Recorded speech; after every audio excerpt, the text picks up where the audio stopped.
भगवान नाम समस्त पापों को भस्म कर देता है। यमदूतों का नया अनुभव। कन्नौज के आचार्यच्युत एवं जातच्युत ब्राह्मण अजामिल ने कुलटा दासी को पत्नी बना लिया था। न्याय अन्याय से जैसे भी धन मिले वैसे प्राप्त करना और उस दासी को संतुष्ट करना ही उसका काम हो गया था।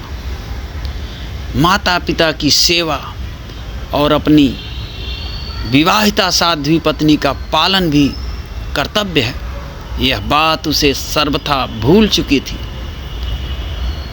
उनकी तो उसने खोज खबर ही नहीं ली। न रहा आचार, न रहा संयम, न रहा धर्म। खाद्य अखाद्य का विचार गया और करणीय अकरणीय का ध्यान भी जाता रहा। अजामिल ब्राह्मण नहीं रहा, म्लेच्छ प्राय हो गया। पापरत पामर जीवन हो गया और उसका और महीने 2 महीने नहीं, पूरा जीवन ही उसका ऐसे ही पापों में बीता। उस कुलटा दासी से अजामिल के कई संतानें हुए। पहले का किया पूर्ण सहायक हुआ। किसी सत्पुरुष का उपदेश काम कर गया। अपने छोटे पुत्र का नाम अजामिल ने नारायण रखा। बुढ़ापे की अंतिम संतान पर पिता का अपार मोह होता है। अजामिल के प्राण जैसे उस छोटे बालक में ही बसते थे। वह उसी से प्यार दुलार में लगा रहता था। बालक कुछ देर को भी दूर हो जाए तो अजामिल व्याकुल होने लगता था। इसी मोहग्रस्त दशा में जीवन काल समाप्त हो गया। मृत्यु की घड़ी आ गई। यमराज के भयंकर दूत हाथों में पास लिए आधम के और अजामिल के सूक्ष्म शरीर को उन्होंने बांध लिया। उन विकराल दूतों को देखते ही भय से व्याकुल अजामिल ने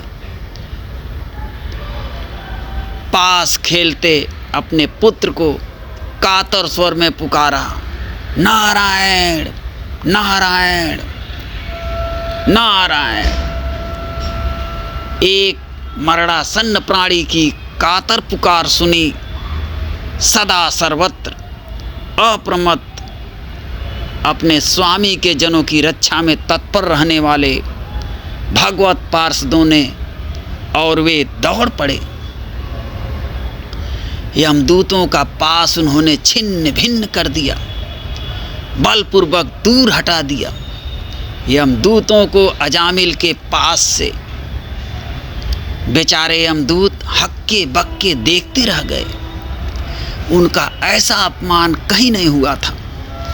उन्होंने इतने तेजस्वी देवता भी नहीं देखे थे।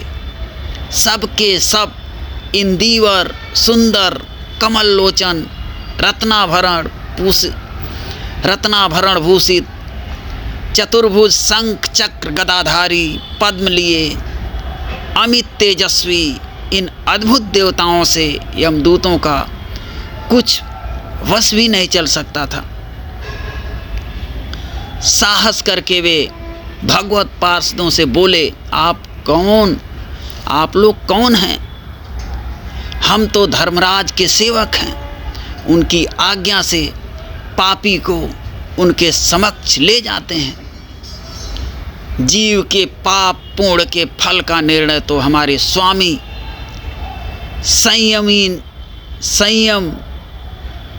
संयमिनी नाथ ही करते हैं।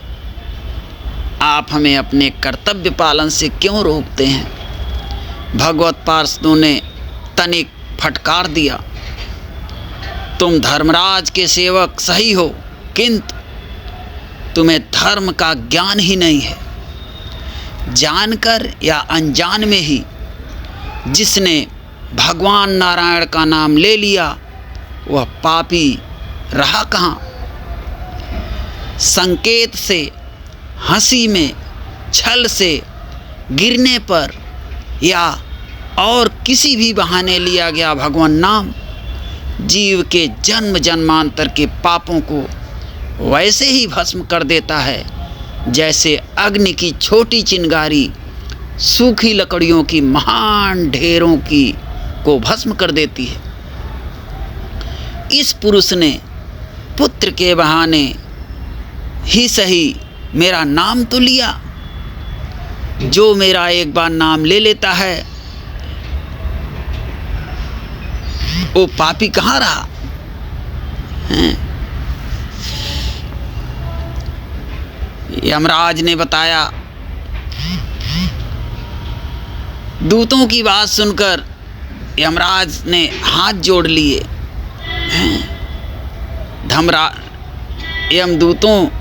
यमदूत क्या करते थे? अजामिल को छोड़कर यमलोक आ गए। जन्म जन्मांतर के पापों से वैसे ही भस्म कर देता है जैसे अग्नि की छोटी चिंगारी सूखी लकड़ियों की महान ढेर को भस्म कर देती है। इस पुरुष ने पुत्र के बहाने सही नाम तो नारायण प्रभु का लिया है, फिर इसके पाप रहे कहाँ। तुम एक निष्पाप को कष्ट देने की धृष्टता मत करो।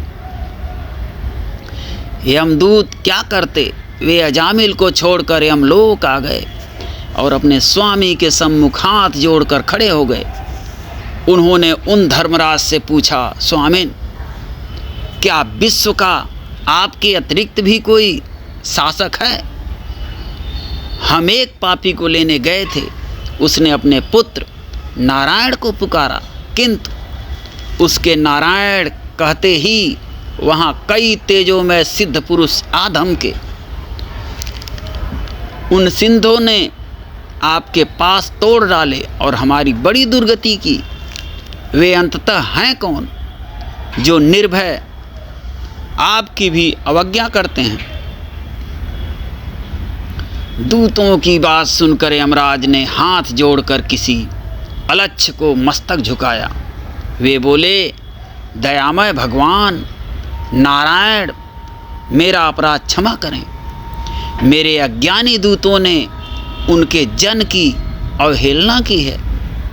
इसके पश्चात वे दूतों से बोले, सेवकों, समस्त जगत के जो आदि कारण हैं, सृष्टि स्थित संहार जिनके भ्रूभंग मात्र से होता है, वे भगवान नारायण ही सर्वेश्वर हैं। मैं तो उनका क्षुद्रतम सेवक मात्र हूँ। उन नारायण भगवान के नित्य सावधान पार्षद सदा सर्वत्र उनके जनों की रक्षा के लिए घूमते रहते हैं। मुझसे और दूसरे समस्त संकटों से वे प्रभु के जनों की रक्षा करते हैं। यमराज ने बताया, तुम लोग केवल उसी पापी जीव को लेने जाया करो जिसकी जीभ से कभी किसी प्रकार भगवान नाम न निकला हो, जिसने कभी भगवत कथा ना सुनी हो, जिसके पैर कभी भगवान के पावन लीला स्थलों में ना गए हों, अथवा जिसके हाथों ने कभी भगवान के श्री विग्रह की पूजा न की हो। यमदूतों ने अपने स्वामी की यह आज्ञा उसी दिन भली भांति रटकर स्मरण कर ली, क्योंकि इसमें प्रमाद होने का परिणाम वे भोग चुके थे। और यमदूतों के अदृश्य होते ही अजामिल की चेतना सजग हुई, किंतु वह कुछ पूछे या बोले इससे पूर्व ही भगवत पार्षद भी अदृश्य हो गए।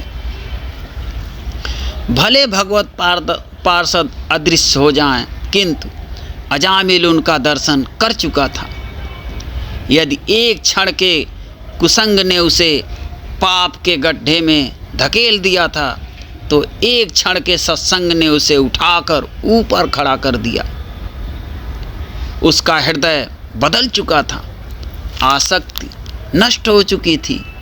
अपने अपकर्मों के लिए घोर पश्चाताप उसके हृदय में जागृत हो गया। तनिक सावधान होते ही अजामिल उठा। अब जैसे इस परिवार और इस संसार से उसका कोई संबंध ही ना था। बिना किसी से कुछ कहे वह घर से निकला और चल पड़ा। धीरे धीरे वह हरिद्वार पहुंच गया। वहाँ भगवती पतित पावनी भागीरथी में नित्य स्नान और उनके तट पर ही आसन लगाकर भगवान का सतत भजन, यही उसका जीवन बन गया। आयु को तो समाप्त होना ही ठहरा, किंतु जब अजामिल की आयु समाप्त हुई वह मरा नहीं। वह तो देह त्याग कर मृत्यु के चंगुल से सदा ही छूट गया। भगवान के वे ही पार्षद विमान लेकर पधारे और उस विमान में बैठकर अजामिल भगवत धाम चला गया। जय श्री राधे राधे। भगवान नाम की ऐसी महिमा है, इसलिए हम सबको प्रभु का नाम निरंतर लेते रहना चाहिए। जय श्री कृष्ण।